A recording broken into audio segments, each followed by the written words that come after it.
시애틀의 회색 하늘 아래 보잉 본사 고층 건물에서는 오늘도 전 세계를 향한 거래가 논의되고 있었습니다. 존 밀러는 이곳에서 15년간 아시아 지역 방산 협력 담당으로 일해왔어요. 그에게 한국은 늘 예측 가능한 파트너였습니다. F-16부터 패트리어트까지 미국이 제시하는 조건을 받아들이고 대금을 지불하는 그런 관계였죠. 하지만 최근 몇 개월 사이 뭔가 달라지고 있다는 걸 느꼈습니다. 회의실 테이블 위에 놓인 파일들 속에서 한국이라는 이름이 새로운 의미로 다가왔어요. 단순한 구매국이 아닌 질문하는 파트너로 말입니다. 기술 이전을 요구하고 대등한 관계를 원하며 때로는 거절할 수 있다는 걸 보여주는 나라로요. 그날 도대체 무슨 일이 있었던 것일까요? 안녕하세요. 저는 존 밀러입니다. 보잉 본사에서 15년간 아시아 태평양 지역 방산 협력을 담당해왔어요. 오늘 제가 들려드릴 이야기는 저에게 큰 변화를 가져다준 8개의 순간에 관한 것입니다. 그날도 평범한 월요일 아침이었습니다. 42층 회의실에 앉아 브리핑 자료를 넘기고 있었어요. 커피 향이 가득한 회의실에는 평소와 같은 얼굴들이 모여 있었죠. 아시아 태평양 지역 방산 협력 현황을 다루는 주간 회의였거든요. 팀장인 로버트가 프레젠테이션을 시작했습니다. 이번 주 주요 안건입니다. 일본의 F-35 추가 도입건, 대만의 패트리어트 업그레이드 요청, 그리고 잠깐 멈추며 다음 슬라이드를 넘겼어요. 한국의 차세대 전투기 도입 협상이 본격적으로 시작됩니다. 저는 고개를 끄덕였습니다. 한국이라는 이름이 나올 때마다 회의실 분위기는 편안해졌거든요. 예측 가능한 파트너, 신뢰할 수 있는 고객이라는 인식이 팀 전체에 퍼져 있었어요. 지난 30년간 F-16, F-15K, 패트리어트 시스템을 차례대로 도입해온 나라였으니까요. 신입 분석가인 제니퍼가 질문했습니다. 예상 계약 규모는 얼마나 될까요? 대략 200억 달러 규모로 보고 있어요. 로버트가 답했죠. F-35를 기본으로 하되 한국 측에서 추가적인 무장 시스템도 요청할 것 같습니다. 저는 자료를 보며 속으로 계산해봤어요. 이 정도 규모라면 보잉뿐만 아니라 록히드 마틴, 레이시온까지 관련된 대형 프로젝트가 될 것 같았습니다. 그런데 뭔가 이상했어요. 한국 측에서 온 초기 문의 내용이 평소와 달랐거든요. 제가 자료를 들어올리며 말했습니다. 한국 측에서 기술 이전 조건에 대해 상당히 구체적으로 문의해왔네요. 보통은 가격과 납기에 관심이 많았는데 이번엔 핵심 기술 공유 방안을 먼저 물어보더군요. 회의실이 잠깐 조용해졌어요. 하지만 로버트는 여전히 여유로운 표정이었습니다. 아, 그거요? 요즘 어느 나라나 그런 요구를 해요. 시간이 지나면 현실적으로 타협점을 찾게 될 겁니다. 한국도 결국은 우리 조건을 받아들일 거예요. 다른 팀원들도 고개를 끄덕였죠. 지금까지의 경험상 그랬거든요. 초기에는 무리한 요구를 하다가도 협상이 진행되면서 미국 측 조건에 맞춰주는 게 일반적인 패턴이었어요. 저는 창밖을 바라봤습니다. 시애틀의 흐린 하늘 아래로 푸젯 사운드가 보였어요. 오늘따라 그 바다가 평소보다 잔잔해 보였습니다.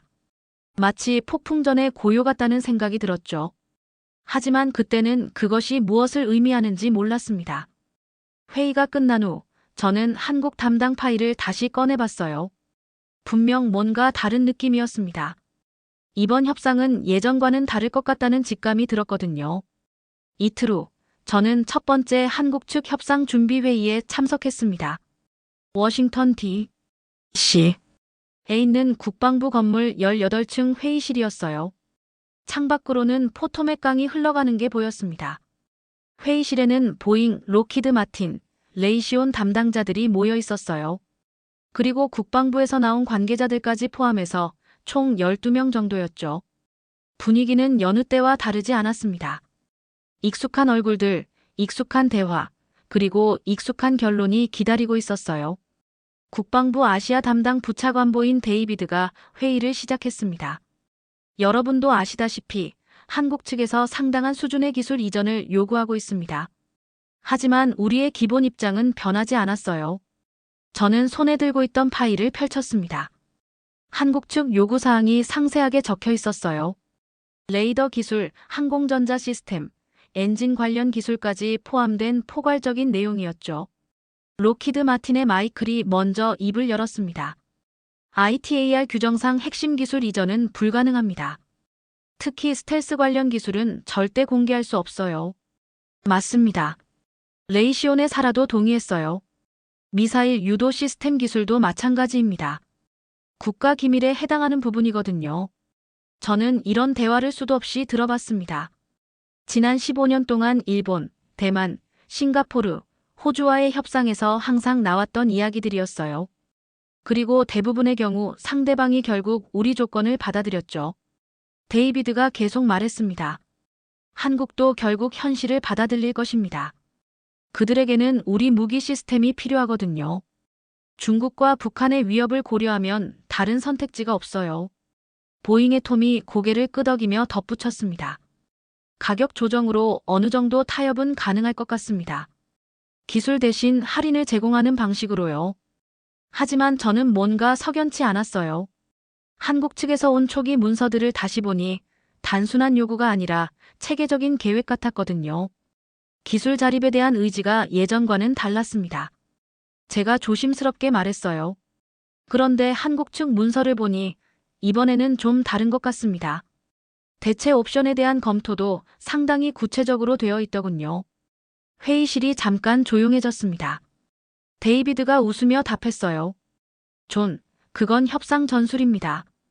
어느 나라나 그런 식으로 나오죠. 하지만 실제로는 우리를 선택할 수밖에 없어요. 다른 참석자들도 비슷한 반응이었습니다. 한국이 프랑스 라팔이나 유로파이터를 고려한다고 해도 결국은 미국 시스템의 호환성 때문에 F-35를 선택할 것이라고 확신했어요. 회의가 끝날 무렵 국방부에서 나온 또 다른 관계자가 말했습니다. 한국과의 관계는 혈맹입니다. 하지만 그렇다고 해서 우리가 핵심 기술까지 넘겨줄 수는 없어요. 그들도 그걸 이해할 겁니다. 저는 고개를 끄덕였지만 마음 한편으로는 의문이 들었습니다. 과연 한국이 정말로 이해할까요?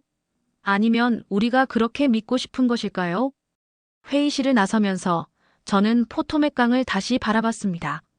강물은 여전히 같은 방향으로 흐르고 있었지만 뭔가 다른 느낌이었어요. 변화의 조짐 같은 것이 느껴졌거든요. 일주일 후 드디어 한국 측 협상단과의 첫 번째 공식 회의가 열렸습니다. 장소는 워싱턴 DC 중심가에 있는 고급 호텔 회의실이었어요. 저는 아침 7시 반에 도착해서 자료들을 다시 한번 점검했습니다. 한국 측 협상단이 들어왔을 때 저는 조금 놀랐어요. 예상했던 것보다 젊은 사람들이 많았거든요. 단장인 김 차관은 50대 초반으로 보였고 나머지 팀원들은 대부분 30대에서 40대였습니다. 그들의 표정에서는 진지함과 동시에 자신감이 느껴졌어요. 데이비드가 먼저 인사를 건넸습니다. 한미동맹의 오랜 역사를 바탕으로 이번에도 좋은 결과를 만들어갈 수 있을 것이라 확신합니다. 김 차관이 정중하게 답했어요. 저희도 마찬가지입니다. 다만 이번 협상에서는 좀 더 발전적인 관계를 모색하고 싶습니다. 본격적인 협상이 시작되었습니다. 록히드 마틴의 마이클이 F-35의 장점들을 설명했어요. 스텔스 성능, 첨단 항공전자 시스템, 다국가 공동 개발로 인한 비용 효율성 등을 강조했죠. 한국 측에서는 기술적인 질문들이 쏟아졌습니다. 레이더 탐지 거리, 무장 탑재량, 정비 주기 등 상당히 전문적인 내용들이었어요. 저는 그들이 정말 꼼꼼하게 준비해왔다는 걸 느꼈습니다. 그런데 회의가 1시간 정도 지났을 때 분위기가 바뀌기 시작했어요. 한국 측에서 기술 이전에 대한 구체적인 요구사항을 제시하기 시작한 거죠. 김 차관의 보좌관인 이 과장이 말했습니다. 저희는 단순한 도입이 아니라 기술 협력을 통한 공동 발전을 원합니다. 특히 핵심 기술에 대한 이해가 필요해요. 마이클이 예상했던 대로 답했습니다. 기술 이전에는 ITAR 규정상 제약이 있습니다. 하지만 조립, 정비 기술 등은 충분히 협력 가능하죠. 조립과 정비만으로는 진정한 파트너십이라고 할 수 없습니다. 한국 측 기술진 중 한 명이 차분하게 말했어요. 저희는 설계 철학부터 이해하고 싶거든요. 회의실의 분위기가 조금 경직되기 시작했습니다. 이런 상황은 여러 번 경험해봤기 때문에 저는 데이비드가 어떻게 대응할지 예상할 수 있었어요. 데이비드가 부드럽게 말했습니다. 한국의 요청을 이해합니다. 하지만 국가 기밀에 해당하는 부분은 어느 나라와도 공유할 수 없어요. 이건 한국에 대한 불신이 아니라 우리의 원칙입니다. 바로 그때였습니다. 김 차관이 조용히 손을 들고 말했어요. 그의 목소리는 높지 않았지만 회의실 전체에 울려 퍼졌습니다. 그렇다면 질문 하나 드려도 될까요? 김 차관이 우리를 차례로 바라보며 말했습니다. 기술 없는 동맹이 진짜 동맹인가요? 회의실이 완전히 조용해졌어요. 에어컨 소리만 들릴 정도였습니다. 저는 그 질문이 단순한 질문이 아니라는 걸 직감적으로 알았어요.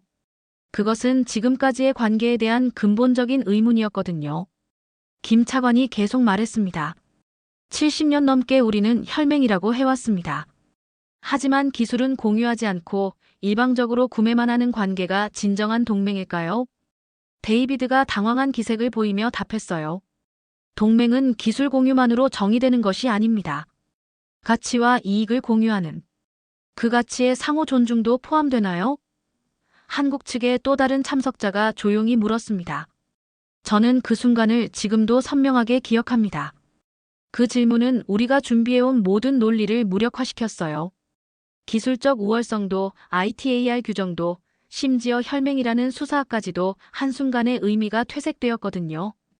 회의는 그날 더 이상 진전되지 않았습니다. 양측 모두 재검토가 필요하다고 결론지었어요.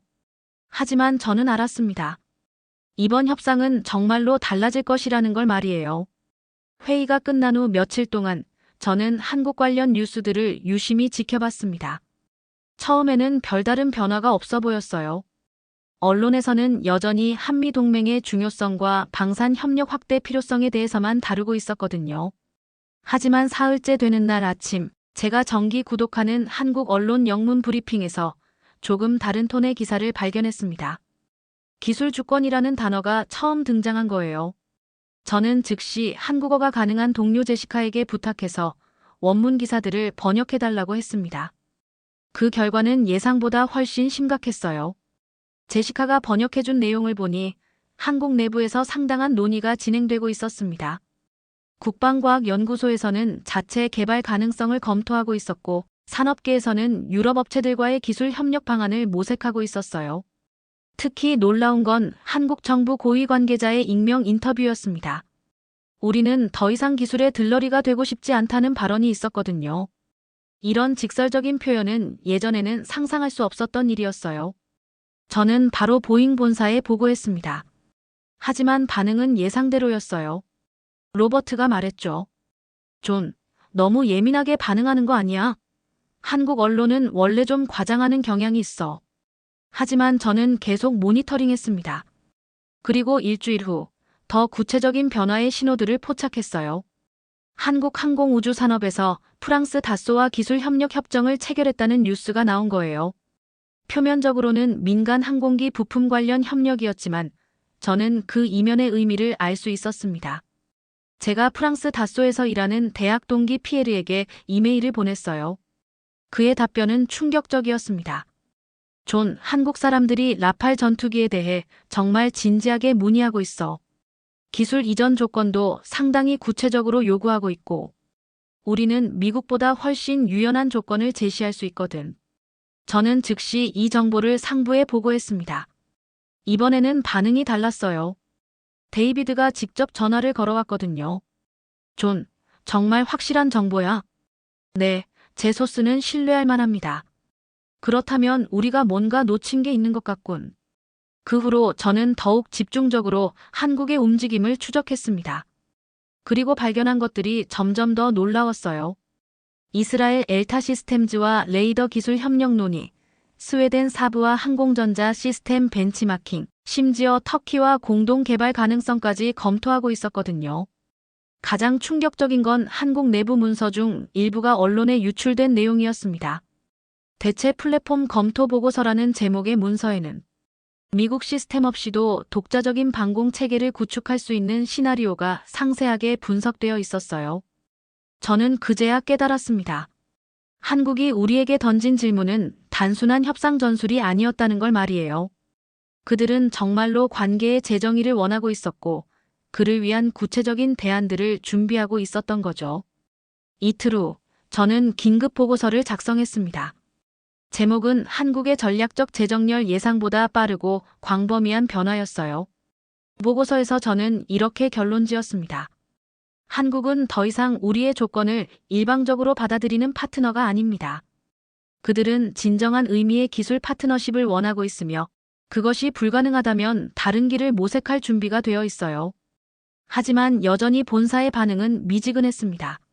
수십 년간 쌓인 관성이 하루아침에 바뀔 수는 없었거든요. 그들은 여전히 한국이 결국 돌아올 것이라고 믿고 있었어요. 저는 창밖을 바라보며 생각했습니다. 과연 우리가 맞을까요? 아니면 시대가 정말로 바뀌고 있는 것일까요? 제 보고서가 나간 후 이틀 만에 보잉 본사에서는 긴급 전략 회의가 소집되었습니다. 이번에는 단순한 팀 미팅이 아니었어요. 부사장급까지 참석하는 고위급 회의였거든요. 회의실에 들어서자 분위기가 평소와 달랐습니다. 테이블 위에는 두툼한 자료집들이 놓여 있었고 그 표지에는 한국 시장 경쟁력 분석이라고 적혀 있었어요. 부사장인 리차드가 회의를 주재했습니다. 여러분도 아시다시피 한국이 우리가 예상했던 것과 다른 움직임을 보이고 있습니다. 오늘은 경쟁 상황을 정확히 파악해 보겠어요. 첫 번째 발표는 경쟁 업체 분석이었습니다. 프랑스 다쏘의 라팔 유로파이터 타이푼, 스웨덴 사브의 그리펜까지 상세한 성능 비교표가 화면에 나타났어요. 저는 그 수치들을 보며 놀랐습니다. 성능 면에서 F-35가 압도적이지 않았거든요. 특히 기술 이전 조건을 고려하면 오히려 불리한 측면도 있었어요. 마케팅팀의 헬렌이 발표했습니다. 라팔의 경우 레이더 기술의 상당 부분을 이전해주겠다고 제안했어요. 그리펜은 아예 공동 생산을 제안하고 있고요. 공동 생산이라고요? 리차드가 놀란 표정으로 물었습니다. 네, 스웨덴에서는 한국을 단순한 구매국이 아니라 파트너로 인정하겠다는 입장입니다. 핵심 기술까지는 아니지만 상당한 수준의 기술 공유를 제안했어요. 저는 그제야 이해했습니다. 한국이 요구한 것은 단순한 무기가 아니었어요. 그들이 원한 건 존중이었고 동등한 관계였으며 미래를 함께 만들어갈 파트너십이었던 거죠. 정보 분석팀의 마크가 이어서 발표했습니다. 한국 내부 문서를 분석한 결과 그들의 목표는 20년 내 완전한 기술 자립이에요. 이번 도입이 그 첫 번째 단계라고 보고 있습니다. 20년? 리차드가 중얼거렸어요. 그건 상당히 야심찬 계획이군요. 마크가 계속 설명했습니다. 한국항공우주연구원에서는 이미 자체 전투기 개발 로드맵을 가지고 있어요. KF-21이 그 시작이고 차세대 전투기는 완전히 독자적으로 개발하겠다는 계획입니다. 회의실이 조용해졌습니다. 저는 그 순간 한국이 우리를 어떻게 보고 있는지 깨달았어요. 그들에게 우리는 목적지가 아니라 경유지였던 거죠. 제가 손을 들고 말했습니다. 결국 이것은 철학의 문제인 것 같습니다. 철학이라고요? 리차드가 물었어요. 네. 우리는 지금까지 한국을 우리 기술의 수요자로만 봤어요. 하지만 그들은 이제 공급자가 되고 싶어 합니다. 단순히 사는 사람이 아니라 함께 만드는 사람이 되고 싶어 해요. 헬렌이 고개를 끄덕이며 덧붙였습니다. 맞습니다. 한국 정부 관계자들과 대화해보면 그들이 원하는 건 기술 그 자체가 아니라 기술을 통한 자존감이에요. 자존감? 리차드가 다시 물었습니다. 예. 그들은 더 이상 누군가의 기술에 의존하고 싶지 않아 해요. 특히 안보와 직결되는 무기 체계에서는 말이죠. 저는 지난 몇 주간 모은 자료들을 꺼내 보였습니다. 한국 언론 분석 결과를 보면 기술 종속에 대한 우려가 계속 제기되고 있어요. 특히 젊은 세대일수록 기술 주권에 대한 의식이 강해요. 마크가 추가 정보를 제공했습니다. 실제로 한국의 국방 R&D 투자는 매년 증가하고 있어요. 지난 5년간 연평균 12%씩 늘었어요. 리차드가 심각한 표정으로 말했습니다. 그렇다면 우리가 지금까지 가져온 접근 방식을 재검토해야 할 때가 온 것 같군요. 하지만 회의실의 다른 참석자들은 여전히 회의적이었어요. 로키드 마틴에서 온 톰이 말했습니다. 설령 그렇다고 해도 우리가 핵심 기술을 넘겨줄 수는 없어요. 그건 국가안보 문제거든요. 저는 그 순간 깨달았습니다. 이 문제는 단순히 한국과의 협상을 넘어서는 것이라는 걸 말이에요. 이것은 미국이 세계와 어떤 관계를 맺을 것인가에 대한 근본적인 질문이었거든요. 회의가 끝날 무렵 리차드가 말했습니다. 일단 모든 옵션을 검토해 보겠습니다. 하지만 우리의 원칙은 지켜야 해요. 저는 회의실을 나서며 생각했습니다. 과연 우리의 원칙이 시대에 맞는 것일까요? 그리고 한국이 보여준 새로운 철학에 우리는 어떻게 대응해야 할까요? 전략회의 이후 일주일이 지났지만 한국 측에서는 아무런 연락이 없었습니다. 평소 같았으면 추가 협상 일정을 잡자는 연락이 왔을 텐데 이번에는 완전히 조용했어요. 저는 이 침묵이 불길하다는 생각이 들었습니다. 화를 내거나 항의를 하는 것보다 더 무서운 게 바로 이런 고요함이거든요. 마치 태풍의 눈 같은 느낌이었어요. 사흘째 되는 날, 제가 직접 한국 측에 전화를 걸었습니다. 김 차관의 보좌관인 이 과장은 내부 검토를 진행하고 있다며 여러 가지 옵션을 종합적으로 검토하고 있다고 말했어요. 그 말에서 저는 뭔가 다른 것을 느꼈습니다. 우리만이 유일한 선택지가 아니라는 뜻이었거든요. 그날 오후 프랑스 동기 피에르에게서 온 이메일은 충격적이었습니다. 한국이 라팔에 대해 정말 진지하게 검토하고 있으며 프랑스 본사에서는 기술 이전 조건을 파격적으로 제시하기로 결정했다는 내용이었어요. 저는 즉시 이 정보를 상부에 보고했지만 여전히 반응은 미온적이었습니다. 한국은 결국 우리를 선택할 것이라는 확신이 팀 전체에 퍼져 있었거든요. 하지만 며칠 후 더 놀라운 소식들이 연이어 들려왔습니다. 한국이 스웨덴 사부와 기술 교류 협정을 체결했고 이스라엘 엘타 시스템즈와도 레이더 기술 협력을 논의하고 있다는 것이었어요. 더 중요한 건 한국의 접근 방식이었습니다. 그들은 어떤 업체에도 압박을 가하지 않았어요. 대신 조용히 그리고 체계적으로 모든 옵션을 검토하고 있었습니다. 이것은 새로운 형태의 외교였어요. 큰 소리치거나 위협하지 않으면서도 자신들의 입장을 명확하게 전달하는 방식이었죠. 한국 언론에서도 변화가 감지되었습니다. 방산 전문가들이 다양한 전투기의 장단점을 객관적으로 비교 분석하는 기사들이 연일 쏟아졌어요. 특히 한 국방 전문가의 우리는 이제 선택받는 입장이 아니라 선택하는 입장이다라는 칼럼이 인상적이었습니다. 동시에 한국 내 방산업체들도 움직이기 시작했어요. 한화 시스템은 독자적인 레이더 기술 개발에 수천억 원을 투자하기로 했고 LI지넥스원은 미사일 유도 시스템 연구를 확대한다고 발표했습니다. 이 모든 움직임들을 종합해보니 한국의 메시지가 명확하게 보였습니다. 우리는 더 이상 기다리지 않겠다. 함께할 수 있는 파트너를 찾거나 아니면 우리 스스로 길을 만들어갈 것이다. 저는 창밖을 바라보며 깨달았습니다. 한국이 보여주고 있는 것은 단순한 협상 전술이 아니었어요. 그들은 정말로 새로운 길을 모색하고 있었고 그 길에서 우리는 선택지 중 하나일 뿐이었습니다. 한국의 침묵이 2주째 계속되던 어느 날 보잉 본사에서 최고 경영진이 참석하는 전략회의가 소집되었습니다. CEO까지 참석하는 회의였어요. 회의실에는 각 부서 부사장들, 정부관계 담당자들, 그리고 외부 컨설턴트들까지 포함해서 20명이 넘는 사람들이 모였습니다. CEO인 데이브가 회의를 시작했습니다. 정부관계 담당 부사장인 캐서린의 브리핑은 충격적이었어요. 한국이 단순히 전투기만 검토하는 게 아니라 전체 방산 협력 체계를 재검토하고 있다는 것이었습니다. 패트리어트 시스템 후속 도입도 보류되었고 이스라엘의 아이언돔이나 독일의 MEADS도 검토 대상에 올라 있다고 했어요. 저는 그 순간 소름이 돋았습니다. 이것은 단순한 전투기 도입 문제가 아니었어요. 한국이 전체적인 안보 파트너십을 재정의하려 하고 있었던 거죠. 데이브가 저에게 현장에서 느낀 바를 말해달라고 했습니다. 저는 깊게 숨을 들이쉬고 말했어요. 이것은 철학의 문제입니다. 지금까지 우리는 한국을 비롯한 동맹국들에게 기준을 제시해왔다고 생각했습니다. 최고의 기술, 검증된 성능, 안정적인 공급을 보장한다고 말이에요. 하지만 한국의 관점에서 보면 그것이 기준이 아니라 강요였을 수도 있어요. 록히드 마틴에서 온 톰이 반박했습니다.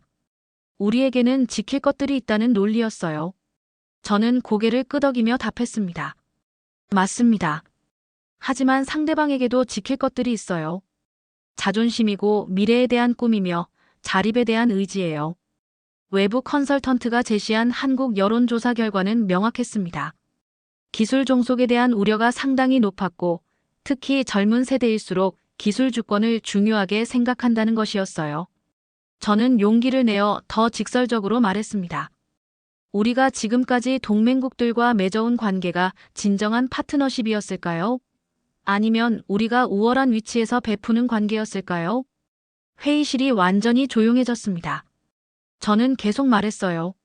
한국이 던진 질문을 기억하시나요? 기술 없는 동맹이 진짜 동맹인가? 라는 질문 말입니다. 저는 그 질문이 우리에게 거울을 보여주고 있다고 생각해요. 우리는 혈맹이라고 했지만 실제로는 공급자와 고객의 관계였어요. 우리는 기술을 가진 자이고 그들은 돈을 가진 자였죠. 그런 관계에서 진정한 신뢰가 생길 수 있을까요?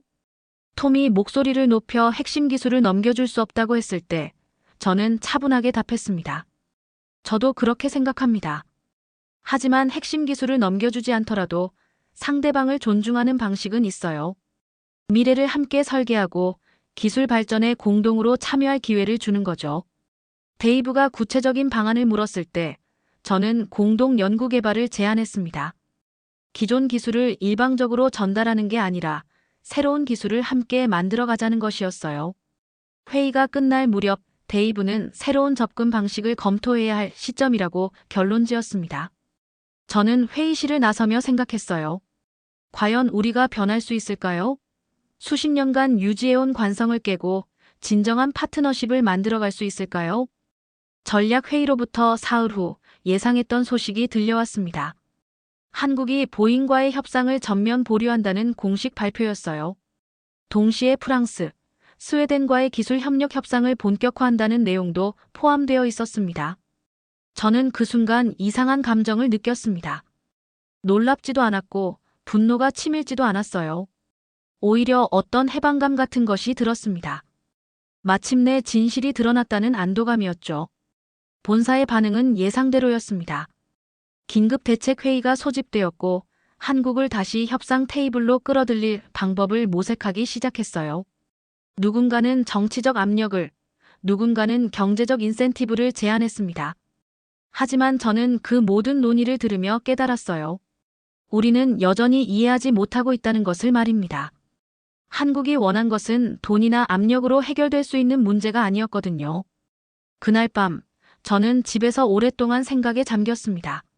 지난 15년간의 제 경력을 돌아보며 과연 우리가 진정한 파트너였던 적이 있었는지 자문해봤어요. 답은 명확했습니다. 아니었어요. 다음 날 아침, 저는 결심을 했습니다. 사직서를 쓰기로 한 거예요. 하지만 그 전에 마지막으로 할 일이 있었습니다. 진실한 보고서를 작성하는 것이었죠. 한국 협상 종료에 관한 최종 분석 보고서라는 제목으로 시작한 그 문서에서 저는 지난 몇 개월간 경험한 모든 것을 담았습니다. 미화하지도 왜곡하지도 않은 날 것의 진실을 말이에요. 보고서에서 저는 이렇게 썼습니다. 우리는 기술을 팔러왔지만 그들은 철학으로 우리를 시험하고 있었다. 우리는 상품을 제공했지만 그들은 관계를 요구했다. 우리는 계약을 원했지만 그들은 파트너십을 꿈꿨다. 한국이 보여준 새로운 접근 방식에 대해서도 상세히 기록했습니다. 그들은 위협하지 않았고 감정적으로 대응하지도 않았어요. 대신 조용히 그리고 체계적으로 자신들의 길을 찾아갔습니다. 이것이야말로 진정한 자존감이었죠. 보고서의 결론 부분에서 저는 솔직하게 인정했습니다. 우리는 한국을 잃었다. 하지만 그보다 더 중요한 것은 우리가 무엇을 잃었는지조차 제대로 이해하지 못하고 있다는 점이다. 우리는 고객을 잃은 게 아니라 미래의 파트너를 잃었다. 마지막 문단에서 저는 이렇게 썼어요. 진정한 혈맹이란 기술의 일방적 전달로 이루어지는 것이 아니다. 그것은 상호 존중과 신뢰 그리고 공동의 미래 비전 위에서만 가능하다. 한국은 우리에게 이 진리를 가르쳐 주었다. 보고서를 제출한 후 저는 사직서를 작성했습니다. 이유는 간단했어요. 개인적 신념과 회사 정책의 불일치라고 적었습니다. 로버트가 저를 붙잡으려 했습니다. 좋은 조건을 제시하며 남아달라고 했어요. 하지만 저는 이미 결심을 굳혔습니다. 더 이상 이런 관계를 지속할 수 없었거든요. 마지막 출근일, 저는 창밖을 바라보며 한국을 생각했습니다. 그들이 앞으로 어떤 길을 걸어갈지 궁금했어요. 분명한 건 그들이 새로운 역사를 써내려갈 것이라는 점이었습니다. 퇴사 후 몇 개월이 지나서 한국이 프랑스와 차세대 전투기 공동개발 협정을 체결했다는 소식을 들었습니다. 기술 이전이 아닌 기술 협력 구매가 아닌 파트너십이었어요. 저는 그 소식을 들으며 미소를 지었습니다. 마침내 그들이 원했던 것을 얻었구나 싶었거든요. 그리고 동시에 깨달았어요. 우리가 놓친 것이 얼마나 큰 기회였는지를 말입니다. 지금 저는 작은 컨설팅 회사에서 일하고 있습니다. 기업들에게 진정한 파트너십이 무엇인지 조언하는 일이에요. 한국에서 배운 교훈을 다른 이들과 나누고 있습니다. 기술은 있었지만 존중은 없었던 그 시절의 이야기를 말이에요. 네, 오늘 사연은 여기까지입니다. 한미국인 방산 전문가가 경험한 진정한 파트너십의 의미에 대한 이야기였어요. 기술은 있었지만 존중은 없었던 관계에서 상호 신뢰와 동등한 협력으로 나아가는 변화의 순간들을 함께 보셨습니다. 저는 더 재밌는 영상으로 다시 찾아오겠습니다. 영상 끝까지 봐주셔서 감사드리고 오늘도 우리 구독자분들 사랑합니다. 고맙습니다.